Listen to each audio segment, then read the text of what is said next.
ചില മനുഷ്യർ നമ്മുടെ ആരുമല്ലെങ്കിലും നമ്മൾ പഠിപ്പിക്കുന്ന കുട്ടികൾ മൂലം നമ്മുടെ ആരൊക്കെയോ ആയി ജീവിതത്തിൽ മാറും.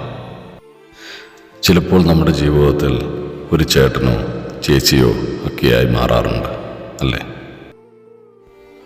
2024 നവംബർ മാസം 3-ാം തീയതി അതിരാവിലെ ഏകദേശം 3:30 മണിക്ക് ഞങ്ങൾ ഊട്ടിയിൽ നിന്ന് ടൂർ പോയിട്ട് SSLC കുട്ടികളുമായി ചെറിയനാട് ശ്രീ വിജയശ്രീ സ്കൂളിലെത്തി.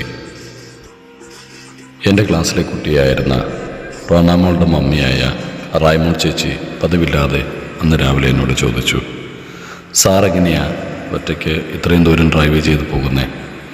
ഇവിടെ വല്ലതും റെസ്റ്റ് ചെയ്തിട്ട് പോയാൽ പോരെ എന്ന്. വാസ്തവത്തിൽ നമ്മുടെ ആരുമല്ലാത്ത ഒരാൾ നമ്മുടെ അമ്മയെപ്പോലെയോ അല്ലെങ്കിൽ ചേച്ചിയെപ്പോലെയൊക്കെ ഇങ്ങനെ ആകുലപ്പെടുന്നത് കണ്ടപ്പോൾ സത്യം പറഞ്ഞാൽ ഒരുപാട് സന്തോഷം തോന്നി. ഞാൻ ചേച്ചിയോട് പറഞ്ഞു, ചേച്ചി, ഞാനിവിടെ 3-ാമത്തെ വർഷമാണ് ജോലി ചെയ്യുന്നത്.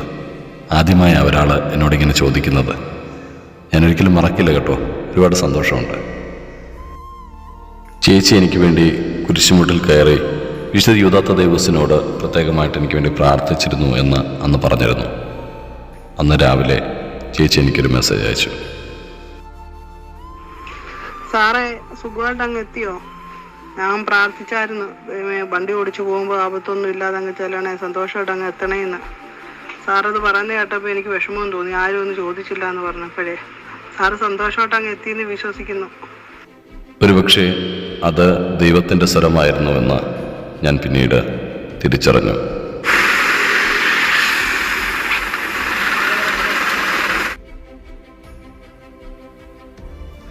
പിന്നീട് ചേച്ചി പറഞ്ഞ വാക്കുകൾ എൻ്റെ ഹൃദയത്തെ വല്ലാതെ സ്പർശിച്ചു.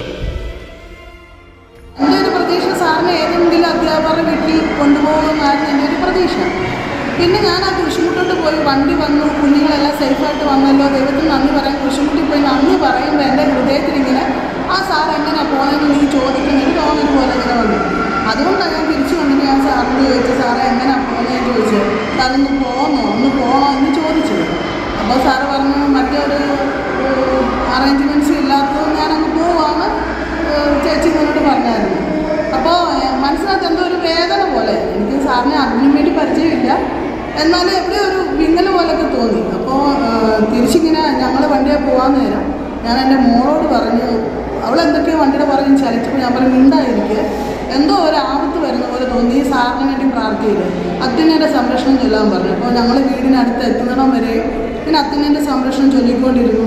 പിന്നെ രാത്രിയിൽ ഇങ്ങനെ ആലോചിക്കുന്നുണ്ട്, സാറ് പോകുന്ന വഴിക്ക് എന്തെങ്കിലും അപകടം ഒഴിക്കുകയോ പറ്റല്ലേ എന്ന് പറഞ്ഞുകൊണ്ടാണ് നമ്മൾ പ്രാർത്ഥിച്ചത്. അപ്പോൾ രാവിലെ എഴുന്നേറ്റപ്പോഴാണ് സാറിൻ്റെ മുഖമാണ് വരുന്നത്. അപ്പം ഇന്നലെ രാത്രി സാർ ഒറ്റയ്ക്ക് ഡ്രൈവ് ചെയ്ത് പോയതാണല്ലോ, എന്ത് എന്ന് അറിയാമെന്ന് കരുതിയിട്ടാണ് ഞാൻ സാറിന് വോയിസ് ഇടുന്നത്. നമ്മുടെ ആരുമല്ലാത്ത ചിലരുടെ മക്കൾക്ക് വേണ്ടി നമ്മളിങ്ങനെ നന്മയും അറിവുമൊക്കെ ഇങ്ങനെ പകർന്നു കൊടുക്കുമ്പോൾ അവർ നമ്മുടെ ജീവിതത്തിൽ നന്മയുടെ ആൾരൂപമായി മാറുന്നത് നമ്മൾ ജീവിതത്തിൽ അനുഭവിച്ചറിയും.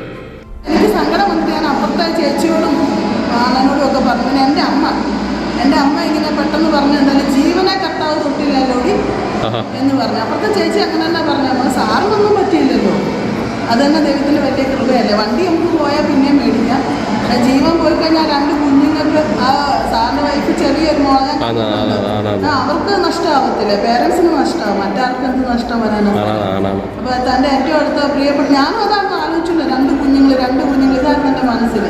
ശരിക്കും പ്രാർത്ഥിച്ച ആത്മാർത്ഥമായിട്ട് പറയാം.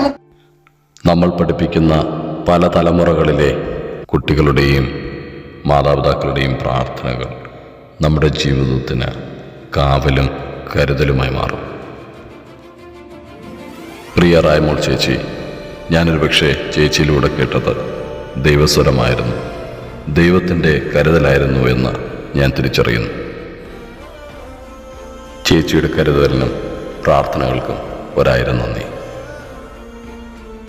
പ്രിയ റായ്മോൾ ചേച്ചിക്ക് ഹൃദയത്തിൽ നിന്നും 1000 ജന്മദിനാശംസകൾ നേർന്നുകൊള്ളുന്നു. ദൈവം റായ്മോൾ ചേച്ചിയെയും രാജ്സാനെയും ദാനമായി നൽകിയ 2 കുഞ്ഞുങ്ങളെയും സമൃദ്ധമായി അനുഗ്രഹിക്കട്ടെ.